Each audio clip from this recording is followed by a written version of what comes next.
Ahoj Josefínko. Ahoj Pepo. Tak co, jsme zase spolu? No. Já tě mám tak strašně rád. Fakt. Já jsem Bacha na kamen. Fakt. Ano. Ty umíš psát? Hele, nechceš jít do řepky? Jo, tak jdi se tam, Pepo, ale... Ty a... Pepo, co když tam něco je? To ne. Ale tak já to jdu zkontrolovat, jo. Pepo, jdi. Tak ahoj.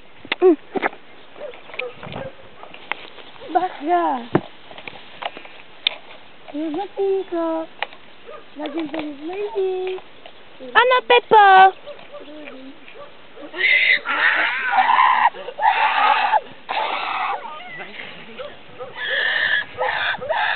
Pepo! Pepo, jsi v pořádku?